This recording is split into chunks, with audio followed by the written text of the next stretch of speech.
Vozes do Marketing, hoje com um convidado muito especial, Elton Frederic, Head de Comunicação da BRK Ambiental.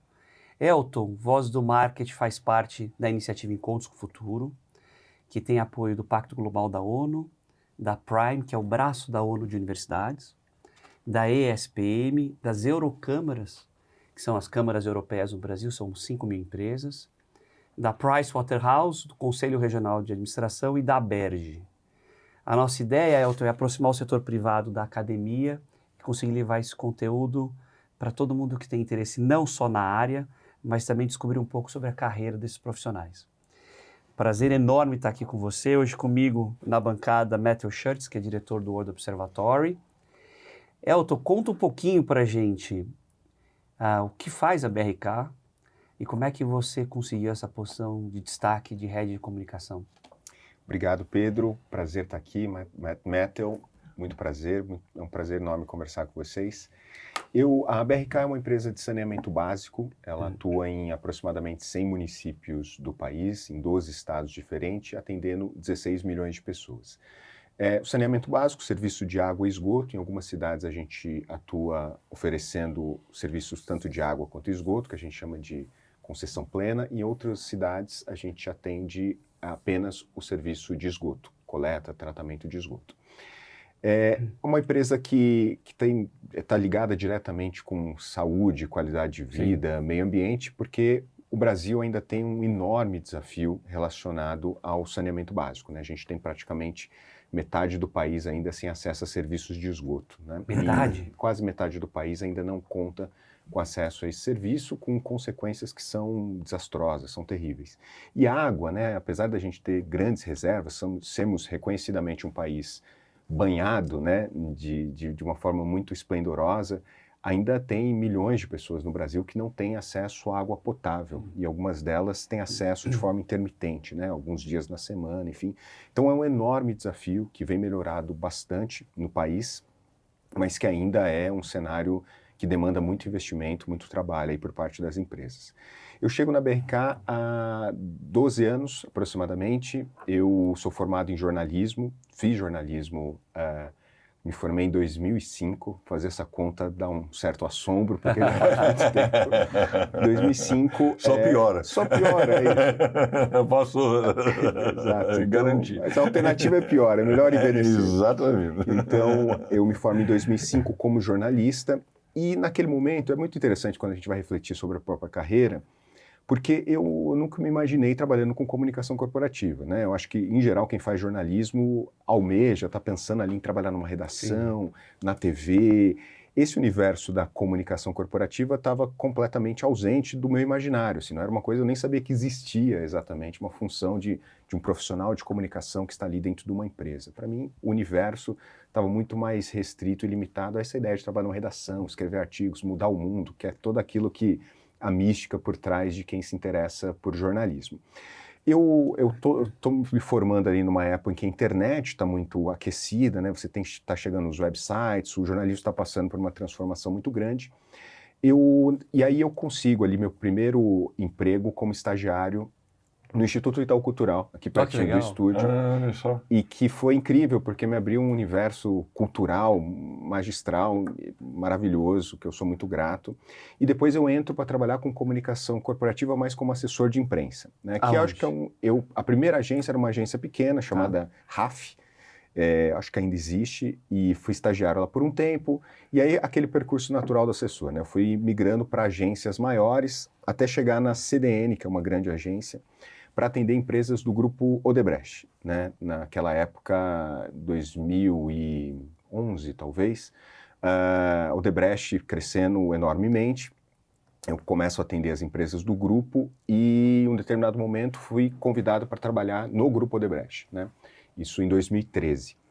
A Odebrecht passou por uma pequena crise reputacional, como vocês se lembram, sim, e um pouquinho, algumas coisas mudaram por ali, e a empresa ela foi comprada por um fundo canadense que é a Brookfield, né? E sim, virou a BRK Ambiental. Então esse é o percurso da BRK. Então a comunicação corporativa, ela foi surgindo para mim de uma forma muito natural, não exatamente como uma primeira opção de carreira, mas que foi me apresentando um universo absolutamente incrível, né, de possibilidade profissional, de possibilidade de trabalho, de desenvolvimento, que, de novo, estava completamente ausente do meu universo. Então, é um pouco esse o percurso aí até eu chegar na BRK, e aí faço aquele percurso natural, começo na lista de comunicação, até aí chegar na posição de head da empresa. Deixa eu te perguntar um ponto aqui para chutar a bola para o Méteo. Você pegou, todos nós, inclusive, boa parte dos que nos assistem, você viu essa crescente da internet, mas também teve um outro movimento interessante, que foi o fato das empresas começarem a se posicionar cada vez mais, de forma até um pouco ativista, em questões socioambientais. Veio esse reforço com as agendas ESG, depois com os ODMs, agora com os ODS, e essa entrada do setor privado. Para a comunicação corporativa, eu imagino que isso aumentou a importância de saber se posicionar, evitar questões, por exemplo, de greenwash. Como é que foi a sua visão da evolução que você viu lá desde o comecinho até agora? Isso é muito interessante, Pedro, porque eu acho que os profissionais de comunicação, eles foram talvez os primeiros que começaram a perceber que isso era um ativo importante dentro das empresas, né? Então, o mundo foi mudando, né?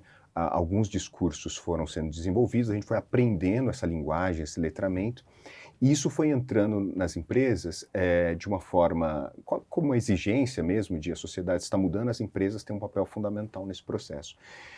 E eu acho que os profissionais de comunicação, eles foram aprendendo com isso, né? Foram aprendendo a se desenvolver, foram estudar, né? Você hoje tem muitas, ainda tem pós-graduação em formações que são correlatas à sustentabilidade, ESG.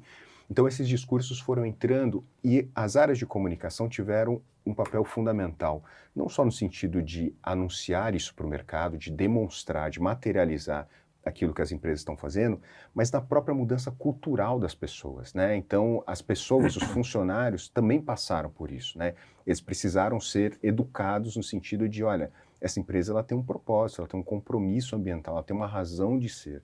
Então, as áreas de comunicação, eu diria que elas foram fundamentais nesse processo, com erros e acertos em muitos momentos, né? Claro. Então, o greenwashing é uma consequência disso, a ideia de que precisamos falar independentemente do que a gente faz, mas eu acho que, felizmente, hoje o mercado ele está numa maturidade melhor e isso se deve, em grande parte, aos profissionais de comunicação. As áreas de comunicação das empresas, elas, em geral, são aqueles que conseguem congregar esses saberes e fazer as melhores divulgações possíveis. Interessante, né?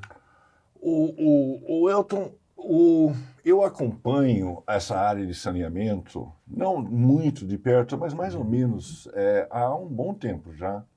E uma das coisas que se fala é que falta saneamento porque não aparece. Porque o político, diferente de uma ponte, assim, ele costuma ser enterrado e tal. Como é que se faz?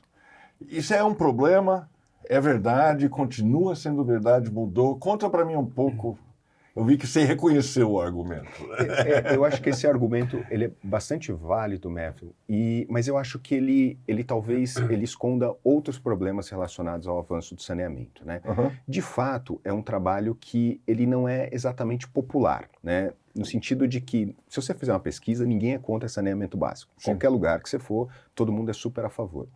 Só que ele é um trabalho, como você disse, ele é invisível. As consequências da falta de saneamento, a não ser que você tenha esgoto correndo na porta da sua casa, também é invisível. Então, o que você tem para um político que tem um mandato ali de 4 anos, em geral, ele tem obra, ele tem rua sendo esburacada, ele não tem, assim, nem todo político vai ter a oportunidade de inaugurar uma estação de tratamento de esgoto, porque elas demoram, porque é um Sim. trabalho que precisa de uma maturação muito grande, é longo, é um trabalho de médio e longo prazo. Então, eu acho que é verdade, sim, o político ele não tem um interesse imediato, né, em fazer isso, porque isso dá trabalho. Mas eu acho que talvez tem duas situações que são talvez mais importantes do que isso. Acho que a primeira é elementar, fazer saneamento é muito caro. Isso demanda um volume de investimentos brutal. Então, tem algumas estimativas no sentido de que a gente está falando aí entre 500 e 900 bilhões de reais para você universalizar o saneamento até 2033, que é o que se preconiza aí segundo o novo marco do saneamento. Então é muito dinheiro. Brasil. Brasil. Então é muito dinheiro. Acho que o primeiro ponto é muito dinheiro. Sim. Então assim, é muito dinheiro, é complexo, é difícil fazer. Então acho que essa é uma razão fundamental, somada a essa que você falou de um eventual desinteresse político, porque isso não traz dividendos eleitorais imediatos. O custo-benefício parece para o político. Exato. Assim, E eu acho que tem uma outra camada, essa muito mais difícil de tangibilizar, que eu acho que o saneamento hoje no Brasil, ele prejudica essencialmente os prejudicados de sempre. O que eu quero dizer com isso negros, mulheres, populações que já são vulnerabilizadas, são as principais vítimas da falta de saneamento no Brasil. Sim. E essas pessoas são as vítimas de sempre, né? E infelizmente, eu acho que isso faz com que não se acelere esse processo, né? Eu acho que essa pode ser uma das razões. A gente, quando olha a falta de saneamento e vai olhar por grupos, a gente na BRK, inclusive, fez um estudo anos atrás, bastante interessante, sobre o impacto da falta de saneamento na vida das mulheres. O saneamento, evidentemente, ele afeta a população de uma forma geral. Sim. Mas ele tem um peso mais expressivo em alguns grupos, entre eles as mulheres, especialmente mulheres pretas e indígenas. E por que isso? Por conta justamente da nossa estrutura social, né? O que a falta de saneamento causa? Ela faz com que o filho adoeça, ou um idoso que mora adoeça em casa. Quem vai faltar no trabalho ou vai faltar na universidade para cuidar dessa pessoa é a mulher. Sim. Então ela tem um atraso escolar que é mensurável hoje. Você tem o desempenho das meninas no Enem, das meninas que não têm banheiro em casa, por exemplo. Isso é uma realidade no Brasil. Tem muita gente que não tem banheiro em casa. Ela é infinitamente pior do que uma pessoa que tem banheiro. Então eu acho que essa questão dos políticos é absolutamente verdadeira e legítima. A questão da necessidade de investimentos é outro grande problema, mas eu acho que tem essa camada de os prejudicados são os prejudicados de sempre, e é talvez por isso que se demore tanto para enfrentar esse desafio, que vem melhorando muito, viu? Acho que a gente precisa reconhecer isso. O marco de saneamento, ele dá um passo gigantesco aí no sentido de acelerar esse processo. Eu acho que a gente já está colhendo bons frutos. Você acha que a gente consegue até 2023? Eu acho que nem todo mundo deve conseguir. 33. Eu acho que assim, as cidades elas têm metas individuais, né? Cada cidade tem as suas metas respectivas.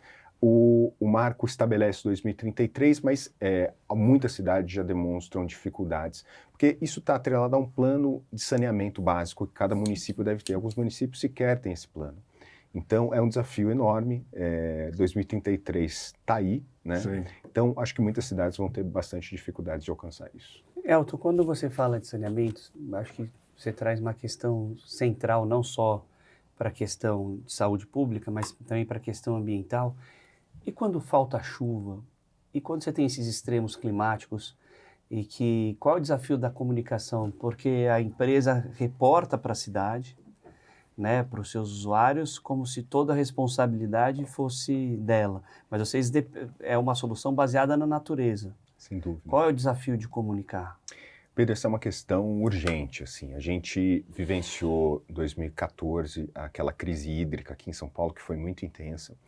Desde então, a situação não melhora, né? Você tem questões climáticas muito urgentes. Há quem aposte que os próximos anos serão ainda piores em termos de chuva, enfim. É um desafio enorme em termos de conscientização da população, porque a gente ainda tem no Brasil, acho que nos outros países não deve ser muito diferente, mas a gente dá pouco valor à água, né? Ela é, assim, se você é atendido hoje aqui em São Paulo, você só lembra que você tem uma empresa de saneamento no problema. Se faltar. Se faltar. Na verdade, são 3 situações. Se faltar água, você vai lembrar que existe uma empresa de saneamento. Se você tiver uma obra na frente da sua casa, um vazamento de esgoto, alguma coisa assim, ou se a sua conta vier num valor diferente. Aí você vai lembrar que existe uma empresa de saneamento. Então, é um assunto que a gente não reflete. A gente conversa muito pouco sobre a água, apesar dela ser essencial. Então, as empresas de saneamento, eu posso falar pela BRK, mas acredito que as outras também estejam fazendo isso. A gente tem apostado muito é lógico que em questões de engenharia, questões técnicas, mas em educação ambiental. Porque, embora a empresa que eu trabalho venda água, né, em teoria é um pouco isso, venda esse serviço, a gente precisa do insumo. Se não tiver um insumo, não tem o serviço. Então, é fundamental, é necessário que a população entenda um pouco, né, a gente precisa mudar alguns hábitos que a gente tem no Brasil. A gente ainda vê muita gente lavando calçada com mangueira, que são coisas assim que são pequenos hábitos culturais que a gente precisa mudar. A gente tem apostado muito nisso, tem sido bastante transparente em relação à situação dos mananciais nas cidades onde a gente atua. Então, no interior de São Paulo aqui, por exemplo, que tem uma situação muito delicada, a gente tem lá uma campanha que chama Jogando Junto pela Água. Então, a ideia é mostrar que esse é um processo coletivo. Então, a gente diariamente atualiza o índice dos mananciais, falando a situação é essa, consuma com consciência, evite isso. Então, eu acho que a palavra de ordem aqui é transparência, é demonstrar para a população que existe um problema sim, e que esse problema ele só pode ser enfrentado jogando junto, né? É a concessionária de água fazendo sua parte, mas é a população também entendendo a dimensão do problema e contribuindo com pequenas mudanças de hábito, que é o que está ao alcance das pessoas, né? O Elton, onde atua a BRK? A BRK está presente em 12 estados, então a gente está em mais de 100 municípios, mas a gente tem operações, por exemplo, no Maranhão, né, em cidades de Passo do Lumiar e São José de Ribamar, até o extremo sul, em Uruguaiana, passando por Palmas, Goiás, interior de São Paulo, Santa Catarina. Então a gente está bastante diversificado aí em termos geográficos, né? Vocês tiveram que enfrentar as enchentes do Rio Grande do Sul? Nós tivemos uma situação não direta, a enchente foi mais pontualmente em Porto Alegre, a gente atua em Uruguaiana, não tivemos enchentes, mas a gente já teve episódios de chuvas que interrompeu a operação. Isso já aconteceu algumas vezes, né? Então é uma situação que a gente vivencia e tem planos de contingência para enfrentar. Mas não é uma situação estranha para nenhuma das operações. A mudança climática é uma realidade, a gente está vivendo, está enfrentando isso e as empresas precisam se planejar, porque não vai melhorar no curto prazo, né?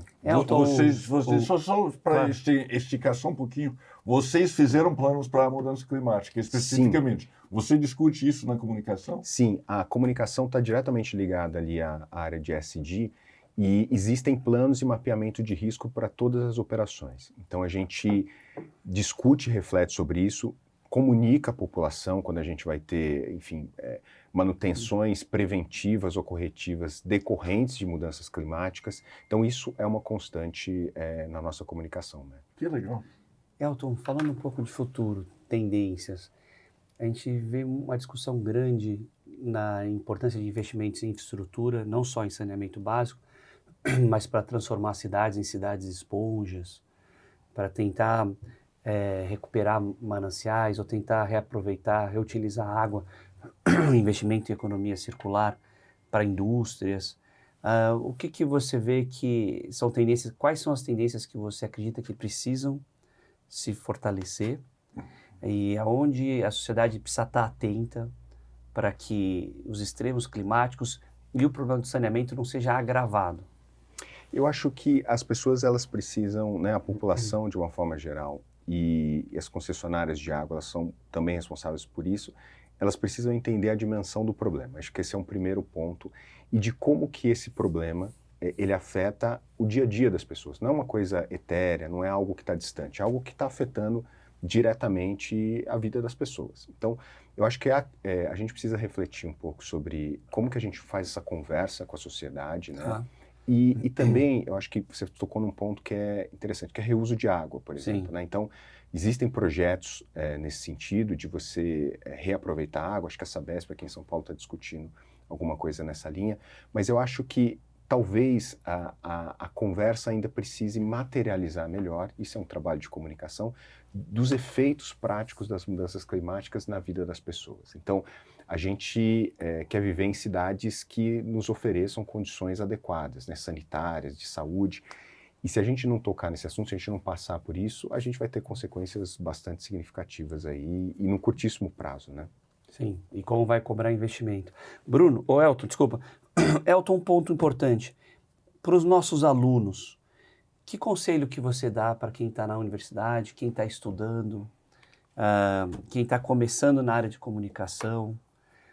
Se o Elton estivesse na faculdade hoje, por sinal, deixa eu fazer já a nossa promoção. O Elton aqui nos presenteou com o livro A Vida Breve dos Cães, que foi semifinalista no Prêmio Jabuti, o principal prêmio de literatura brasileiro.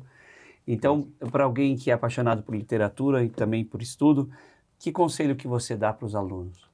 Eu fiquei pensando, acho que essa era uma pergunta que vocês fariam, eu fiquei pensando um pouco nisso quando eu estava vindo para cá. As áreas de comunicação e os profissionais de comunicação, de uma forma geral, eles são reconhecidamente vistos como criativos, né? Então, a criatividade é sempre um ativo importante para um profissional que quer trabalhar em comunicação, e muitos vão por esse caminho porque se consideram, são reconhecidamente criativos. Eu acho que a criatividade é um valor importante, você precisa ser criativo, você precisa desenvolver sua criatividade, você precisa estudar, mas eu diria que os profissionais de comunicação que estão chegando agora no mercado, eles deveriam tentar entender um pouco mais de negócio, né? O que eu quero dizer com isso? Eu acho que muitas vezes falta nos profissionais de comunicação uma leitura mais adequada da natureza empresarial no Brasil, de como que uma empresa funciona, qual que é o seu propósito, qual que é a sua estratégia. Porque a criatividade apartada da estratégia da empresa, ela não serve para muita coisa, né? Ela, às vezes ela causa até mais problemas do que soluções. Então eu acho que os profissionais de comunicação, né, de marketing, de jornalismo, relações públicas, eles deveriam olhar um pouco mais para a gestão das empresas, conhecer um pouco mais de gestão, conhecer como que elas funcionam, como que elas se capitalizam, como que elas se financiam, como que elas ganham dinheiro. Eu acho que isso é um ponto que, por exemplo, eu não tive quando eu estudei jornalismo, e eu fui aprendendo já trabalhando, né? Mas é isso, né? Um profissional de comunicação que sabe ler um balanço financeiro, ele certamente ele está mais qualificado para contribuir com aquela empresa do que simplesmente o profissional criativo. O profissional criativo, ele é fundamental, ele é importante. A gente precisa estudar tendências, a gente precisa estudar redes sociais, tráfego pago, tudo isso é muito importante.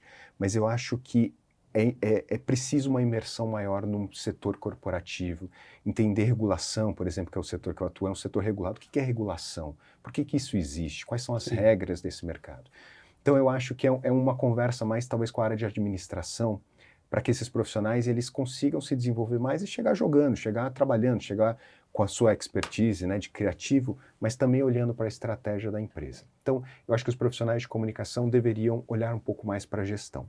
E um outro ponto, né, depois que eu me formei em jornalismo, eu fui fazer um mestrado em ciências sociais, depois estudei antropologia, porque eu sempre gostei muito da área de humanas, sociais, e eu acho que esse é outro conhecimento fundamental. Como que você conhece melhor os grupos humanos, a natureza humana, o comportamento das pessoas. Isso é determinante para fazer uma campanha. Um grande cacuete no mercado de comunicação, a gente comete isso todos os dias, nós profissionais de comunicação, que é fazer a campanha para outro comunicador. Né? Que geralmente é aquela campanha premiada, aquela campanha que nossos pares olham e falam, pô, parabéns, me manda mensagem. Pô, Elton, que campanha legal. É ótimo.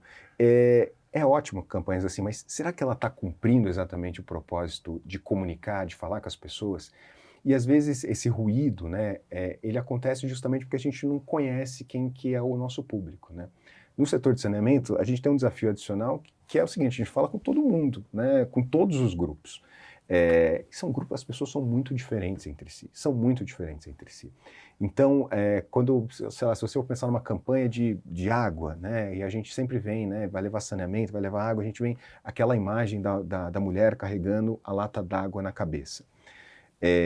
Isso existe ainda, isso é real, isso acontece em muitas cidades, mas não é a realidade de todas as cidades. Então, às vezes, você chega com uma campanha como essa e você não está comunicando, as pessoas não se identificam com aquilo. A falta de água não é enfrentada daquela maneira.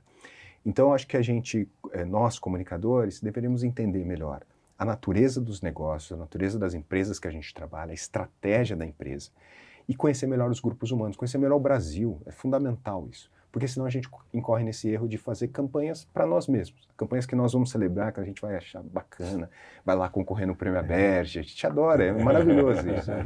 Mas está comunicando, está funcionando? Essa é uma provocação que eu tenho feito bastante lá para o meu time. Eu acho que a gente tem investido em pesquisa, perguntado para as pessoas, isso tem ajudado bastante. Genial, Elton. Parabéns. Muito bom. Obrigado. Obrigado, viu? Muito obrigado.